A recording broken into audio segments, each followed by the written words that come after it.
কখনো কখনো লড়াই করেই মীমাংসা করতে হয়। মার্কিন প্রেসিডেন্ট ডোনাল্ড ট্রাম্প বলেছেন তিনি চান ইসরায়েল ও ইরানের মধ্যে যেন একটি সমঝোতা হয় এবং তিনি বিশ্বাস করেন এর ভালো সম্ভাবনা আছে। তবে তিনি সাংবাদিকদের এও বলেন কখনো কখনো তাদের নিজেদের মধ্যে লড়াই করেই মীমাংসা করতে হয়। দুই দেশের উত্তেজনা কমানোর পরিকল্পনা কি জানতে চাইলে ট্রাম্প বলেন, আমি আশা করি একটি সমঝোতা হবে। আমার মনে হয় এটা সমঝোতার সময়, দেখা যাক কি হয়। তবে কখনো কখনো তাদের লড়াই করতেই হয়। কানাডায় G7 সম্মেলনে যাওয়ার আগে রোববার হোয়াইট হাউসের বাইরে কথা বলতে বলতে তিনি আরো বলেন, আমি মনে করি সমঝোতার ভালো সম্ভাবনা আছে। ট্রাম্প বলেন, ইরানের সঙ্গে আমাদের খুব ভালো সম্পর্ক আছে। তিনি মনে করেন ইসরায়েল ও ইরানের মধ্যে পরস্পরের প্রতি যথেষ্ট সম্মান আছে। তবে ট্রাম্প জানাননি তিনি কি ইসরায়েলকে ইরানে বিমান হামলা বন্ধ করার নির্দেশ দিয়েছেন কিনা। তিনি বলেন, আমি সেটা বলতে চাই না। রাশিয়া ও ইউক্রেনের মধ্যে সংঘাত নিয়েও তিনি লড়াই করে মীমাংসা করার কথাটি বলেছিলেন। তখন তিনি মস্কোর আগ্রাসনকে দুই শিশুর ঝগড়ার সঙ্গে তুলনা করেন। ট্রাম্প এর আগেও ওভাল অফিসে বলেছিলেন, অনেক সময় দেখা যায় দুই ছোট বাচ্চা পার্কে মারামারি করছে, একে অপরকে একদম সহ্য করতে পারে না। আপনি তাদের থামাতে গেলে তারা চায় না থামতে। তখন কখনো কখনো ভালো হয় তাদের একটু লড়তে দেওয়া, তারপর উপযুক্ত সময়ে গিয়ে আলাদা করে দেওয়া। ইসরায়েলে হাইপারসনিক ক্ষেপণাস্ত্র হামলা চালিয়েছে ইয়েমেন। ইরানের সঙ্গে চলমান হামলা পাল্টা হামলার মাঝে ইসরায়েলে বড় ধরনের হাইপারসনিক ক্ষেপণাস্ত্র হামলা চালিয়েছে তেহরানের অন্যতম ঘনিষ্ঠ মিত্র ইয়েমেন। রোববার ভোরের দিকে ইসরায়েলের বাণিজ্যিক রাজধানী তেল আবিবে এই হামলা চালানো হয়েছে বলে দাবি করেছে দেশটির সশস্ত্র বাহিনী। ইয়েমেনের সামরিক বাহিনীর জ্যেষ্ঠ এক কর্মকর্তা বলেছেন, ইসলামী প্রজাতন্ত্র ইরানের সঙ্গে সমন্বয় করে ইসরায়েলের তেল আবিবে হাইপারসনিক ক্ষেপণাস্ত্র হামলা চালানো হয়েছে। ইয়েমেন থেকে ছোড়া ক্ষেপণাস্ত্র ইসরায়েলের গুরুত্বপূর্ণ সামরিক লক্ষ্যবস্তুতে আঘাত এনেছে। রোববার সকালের দিকে দেশটির সশস্ত্র বাহিনীর মুখপাত্র ইয়াহিয়া সারি বলেছেন, তেল আবিবের কেন্দ্রে দখলদার ইহুদিবাদীদের বিরুদ্ধে নতুন সামরিক অভিযান পরিচালনা করেছে ইয়েমেনি বাহিনী। তিনি বলেন, ইয়েমেনের বিভিন্ন ক্ষেপণাস্ত্র ইউনিট থেকে আগামী 24 ঘন্টার মধ্যে ইসরায়েলের দখলকৃত ইয়াফা অঞ্চলে ফিলিস্তিন 2 নামের একাধিক হাইপারসনিক ব্যালিস্টিক ক্ষেপণাস্ত্র নিক্ষেপ করা হবে। ইয়াহিয়া সারি বলেন, রোববার ভোরে যে অভিযান পরিচালনা করা হয়েছে তা সফলভাবে নির্ধারিত লক্ষ্যবস্তুতে আঘাত এনেছে। এই হামলা ইরানের সশস্ত্র বাহিনী ও ইসলামী বিপ্লবী গার্ড বাহিনীর IRGC সাম্প্রতিক হামলার সঙ্গে সমন্বয় করে পরিচালনা করা হয়েছে। ইয়েমেনের সশস্ত্র বাহিনীর এই কর্মকর্তা বলেন, ইহুদিবাদী ইসরায়েলি শাসক গোষ্ঠীর নৃশংস আগ্রাসনের বিরুদ্ধে যে সাহসী ও অবিচল প্রতিরোধ ইরানের নেতৃত্ব তার জনগণ সেনাবাহিনী দেখিয়েছে, ইয়েমেন সেজন্য কৃতজ্ঞতা প্রকাশ করছে। তিনি বলেন, আমাদের সশস্ত্র বাহিনী শত্রুর সামরিক ঘাঁটি, কমান্ড সেন্টার এবং কৌশলগত স্থাপনায় ধারাবাহিকভাবে আঘাত হানছে। এ সময় তিনি গাজায় ইসরায়েলের আগ্রাসনের অবসান ও অবরোধ প্রত্যাহার না করা পর্যন্ত গাজাবাসী এবং প্রতিরোধ যোদ্ধাদের প্রতি ইয়েমেনের সমর্থন অব্যাহত থাকবে বলেও ঘোষণা দিয়েছেন। ইরানের আক্রমণে বিপর্যস্ত ইসরায়েলের আকাশ প্রতিরক্ষা ব্যবস্থা। টানা কয়েকদিন ধরে ইরান এবং ইসরায়েলের হামলা ও পাল্টা হামলায় উত্তপ্ত হয়ে উঠেছে মধ্যপ্রাচ্য। গত শুক্রবার ভোরে তেহরান সহ ইরানের বেশ কিছু স্থানে পারমাণবিক এবং সামরিক স্থাপনায় ইসরায়েল বিমান হামলা চালায়। পরে তীব্র শক্তি নিয়ে ইসরায়েলে পাল্টা হামলা শুরু করে ইরানও। এমন অবস্থায় ইরানের আক্রমণে কার্যত বিপর্যস্ত ও দিশেহারা হয়ে পড়েছে ইসরায়েলের আকাশ প্রতিরক্ষা ব্যবস্থা। বিশ্লেষকের বরাত দিয়ে রোববার এই তথ্য জানিয়েছে সংবাদ মাধ্যম আল জাজিরা। সংবাদ মাধ্যমটি বলছে, গত কয়েকদিন ধরে ইরান ও ইসরায়েলের মধ্যে চলমান সংঘাতে ইসরায়েলের আকাশ প্রতিরক্ষা ব্যবস্থার কিছু দুর্বলতা দেখা গেছে। বিশেষ করে দেশটির সুপরিচিত ক্ষেপণাস্ত্র প্রতিরোধ ব্যবস্থা আয়রন ডোম চাপে পড়ে গেছে বলে জানিয়েছেন একজন বিশ্লেষক। দোহা ইনস্টিটিউট ফর গ্রাজুয়েট স্টাডিজের গবেষক মোহাম্মদ সেলুম বলেন, আয়রন ডোম মূলত স্বল্প পাল্লার রকেট ও ক্ষেপণাস্ত্র ঠেকানোর জন্য তৈরি। কিন্তু এখন ইরান থেকে যেসব হামলা হচ্ছে তা হচ্ছে ক্রুজ মিসাইল, ব্যালিস্টিক মিসাইল ও হাইপারসনিক মিসাইল, যেগুলো আটকানো আয়রন ডোমের সক্ষমতার বাইরে। তবে তিনি জানান, ইসরায়েলের কাছে আরো উন্নত প্রতিরক্ষা ব্যবস্থা আছে, যেমন অ্যারো 1 এবং অ্যারো 3, যেগুলো প্রায় 100 কিলোমিটার উঁচুতে গিয়ে ক্ষেপণাস্ত্র ধ্বংস করতে পারে। ডেভিড স্লিং নামের আরেকটি ব্যবস্থা রয়েছে, যা মাঝারি দূরত্বে 20 থেকে 70 কিলোমিটার পর্যন্ত আসা হামলাও প্রতিহত করতে সক্ষম। মোহাম্মদ সেলুম বলেন, ইসরায়েলের এই প্রতিরক্ষা ব্যবস্থা অত্যন্ত উন্নত এবং সমন্বিত হলেও তা চরম মাত্রার হামলায় ভেঙে পড়তে পারে। আর গত 48 ঘন্টায় আমরা তারই উদাহরণ দেখেছি। কিন্তু ইরানি প্রেসিডেন্ট পেজেশকিয়ান ফরাসি প্রেসিডেন্টকে বলেছেন, ইসরায়েলের হামলা অব্যাহত থাকলে ইরান আলোচনার টেবিলে বসবে না।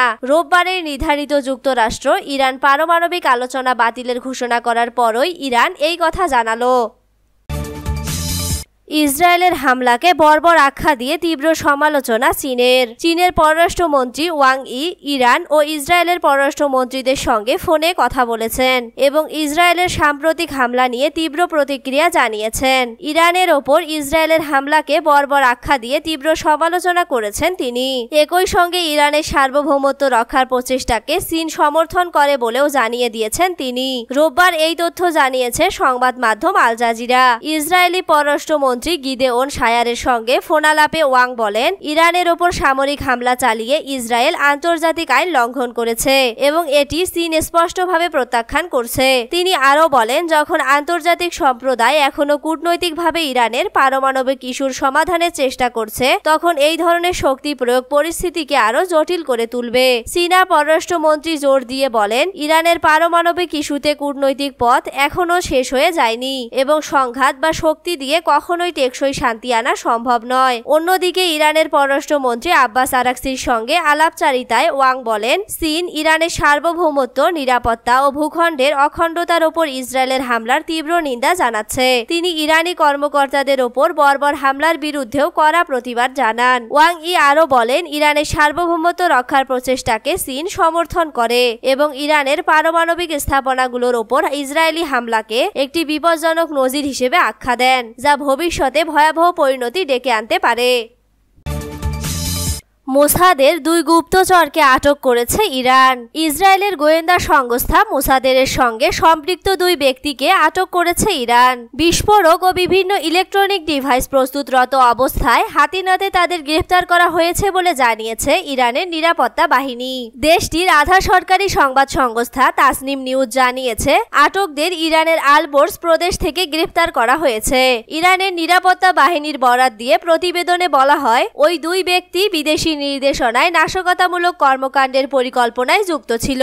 তাদের কাছ থেকে বিপুল পরিমাণ বিস্ফোরক দ্রব্য, ইলেকট্রনিক সরঞ্জাম এবং সন্দেহজনক নথিপত্র উদ্ধার করা হয়েছে। আটকদের নাম পরিচয় প্রকাশ করা হয়নি, তবে তাদের দেশীয় আইনে সন্ত্রাসবাদ, বিদেশি গোয়েন্দা সংস্থার সহযোগিতা এবং রাষ্ট্রীয় নিরাপত্তা বিঘ্নের অভিযোগে বিচার করা হবে বলে জানিয়েছে কর্তৃপক্ষ। ইসরায়েলের সঙ্গে দীর্ঘদিন ধরে ছায়াযুদ্ধে জড়িয়ে থাকা ইরান অতীতেও বহুবার মোসাদ সংশ্লিষ্ট সন্দেহে ব্যক্তি গ্রেফতার ও কখনো কখনো মৃত্যুদণ্ড কার্যকর করেছে। বিশেষ করে ইরানের পারমাণবিক কর্মসূচি নস্যাৎ করতে গিয়ে যেসব নাশকতা ও গুপ্ত হত্যা সংঘটিত হয়েছে, তার পেছনে মোসাদের হাত রয়েছে বলে দাবি করে আসছে তেহরান। 2020 সালে তেহরানে ইরানের শীর্ষ পারমাণবিক বিজ্ঞানী মোহসেন ফখরিজাদেকে হত্যার জন্য ইসরায়েলকে দায়ী করেছিল দেশটি। এছাড়াও একাধিকবার নাতাঞ্জ পারমাণবিক কেন্দ্রে বিস্ফোরণ ও অগ্নিকাণ্ডের ঘটনার তদন্তে মোসাদের সংশ্লিষ্টতা পাওয়া গেছে বলে দাবি করে ইরানের গোয়েন্দা বিভাগ। সর্বশেষে ঘটনার মাধ্যমে দেশটির নিরাপত্তা সংস্থাগুলোর সতর্ক নজরদারি ও মোসাদ বিরোধী তৎপরতার আরেকটি দৃষ্টান্ত প্রকাশ পেল। এবার দিনের আলোয় ইরানের হামলা শুরু। ইরান থেকে আরও ক্ষেপণাস্ত্র ছোড়া হয়েছে বলে শনাক্ত করেছে ইসরায়েলি সেনাবাহিনী। নতুন এই ক্ষেপণাস্ত্র ঢেউ ইসরায়েলের শহরগুলোতে পৌঁছানোর আগেই বাসিন্দাদের সতর্ক করে দিয়েছে তারা। রোববার বিকেলে ইরান থেকে ক্ষেপণাস্ত্র নিক্ষেপের পর দেশ জুড়ে নাগরিকদের বিভিন্ন আশ্রয়স্থলের কাছাকাছি থাকতে বলেছে ইসরায়েলের নিরাপত্তা বাহিনী। খবরে বলা হয়, ইসরায়েল ডিফেন্স ফোর্সেস IDF জানিয়েছে, ইরানের হুমকি প্রতিরোধে তাদের প্রতিরক্ষা ব্যবস্থা সক্রিয় রয়েছে। তেল আবিব শহরে সাইরেন বাজানো হচ্ছে। এক বিবৃতিতে IDF জানায়, হোম ফ্রন্ট কমান্ড এখন দেশের সব বাসিন্দাকে নিরাপদ স্থানের কাছাকাছি থাকতে নির্দেশ দিয়েছে। জনসমাগম এড়াতে এবং বাইরে চলাচল যতটা সম্ভব কমাতে বলা হয়েছে। এদিকে ইরানের রাষ্ট্রীয় গণমাধ্যমও নিশ্চিত করেছে, ইসরায়েলের দিকে নতুন করে ব্যালিস্টিক ক্ষেপণাস্ত্র নিক্ষেপ করা হয়েছে। এবারই প্রথম দিনের আলোয় হামলা শুরু করেছে ইরান। পরবর্তী হামলাগুলো আরো কঠিন এবং বড় পরিসরে চালানো হবে বলে ঘোষণা দিয়েছে ইসলামিক রিপাবলিকের সামরিক মুখপাত্র। গত 2 দিনে ইসরায়েলি হামলায় অন্তত 80 জন নিহত এবং 800 জন আহত হয়েছে বলে দাবি করেছে ইরানি গণমাধ্যম। নিহতদের মধ্যে অন্তত 20 জন শিশু রয়েছে বলে জানানো হয়েছে। অন্যদিকে ইসরায়েলি কর্তৃপক্ষ জানিয়েছে ইরানের পাল্টা আক্রমণে 10 জন নিহত এবং 200 জনের বেশি আহত হয়েছে। আরও 3 জন নিখোঁজ রয়েছে। আল জাজিরার প্রতিবেদনে বলা হয় শনিবার রাতে ইরান প্রায় 80টি ক্ষেপণাস্ত্র ছুড়েছে, যার মধ্যে কিছু ক্ষেপণাস্ত্র হাইফার তেল শোধনাগারে আঘাত এনেছে। এই হামলায় ইয়েমেনের হুতি বিদ্রোহীরা অংশ নিয়েছে বলে দাবি করা হচ্ছে। আরাকসি বলেন জয়নিস্ট শাসক গোষ্ঠী আন্তর্জাতিক আইনের একটি নতুন রক্তরেখা অতিক্রম করেছে। তারা ইরানের পারমাণবিক স্থাপনাগুলোতে হামলা চালিয়েছে। ইসরায়েল এখন ইরানের ইস্পাহান প্রদেশের একটি প্রতিরক্ষা স্থাপনা এবং সিরাজের একটি ইলেকট্রনিক্স কারখানা লক্ষ্য করে হামলা চালাচ্ছে বলে খবর পাওয়া গেছে। ইসরায়েলি সেনাবাহিনী ইরানের সাধারণ জনগণকে অস্ত্র উৎপাদন কারখানা ও সংশ্লিষ্ট স্থাপনার আশেপাশের এলাকা থেকে সরে যেতে বলেছে। এদিকে যুক্তরাষ্ট্রের প্রেসিডেন্ট ডোনাল্ড ট্রাম্প বলেছেন ইসরায়েলের হামলার সঙ্গে আমাদের কোনো সম্পৃক্ততা নেই, তবে ইরান যদি যুক্তরাষ্ট্রের ওপর কোনো রকম হামলা চালায় তবে তার ফল হবে ভয়াবহ। পরিস্থিতির উত্তপ্ততা বিবেচনায় রেখে 2 দেশই আকাশসীমা আংশিকভাবে বন্ধ করে দিয়েছে, যার ফলে আন্তর্জাতিক উড়োজাহাজ চলাচলেও প্রভাব পড়ছে। ইরানকে নতুন প্রস্তাব দিয়েছে পশ্চিমা 3 দেশ।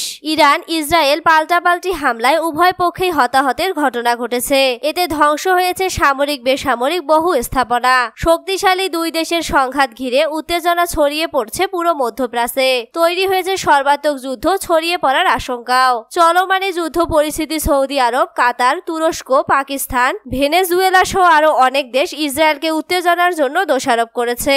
তারা অবিলম্বে ইসরায়েলকে দখলদারি মনোভাব পরিহার করে শান্তির পথে হাঁটার আহ্বান জানিয়ে বিবৃতি দিয়েছে। ইতোমধ্যে সংঘাত বন্ধে ইরানের সঙ্গে পারমাণবিক কর্মসূচি নিয়ে আলোচনায় বসার প্রস্তাব দিয়েছে জার্মানি, ফ্রান্স এবং যুক্তরাজ্য। এ বিষয়ে উদ্যোগ গ্রহণ করার জন্য তেহরানকেই চাপ দিচ্ছে দেশগুলো।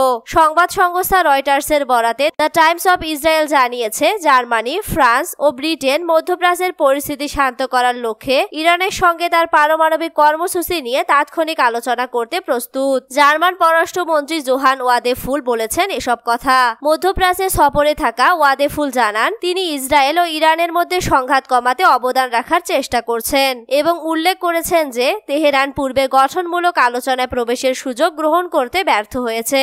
ওয়াদেফুল বলেন এই সংঘাতের শান্তি প্রতিষ্ঠার জন্য এটি একটি গুরুত্বপূর্ণ পূর্বশর্ত, যাতে ইরান এই অঞ্চলের জন্য, ইসরায়েল রাষ্ট্রের জন্য বা ইউরোপের জন্য কোনো বিপদ না আনে। জার্মান পাবলিক ব্রডকাস্টার ARD-কে তিনি বলেন আমি আশা করি এটি এখনো সম্ভব। জার্মানি, ফ্রান্স এবং ব্রিটেন একসঙ্গে আলোচনায় প্রস্তুত।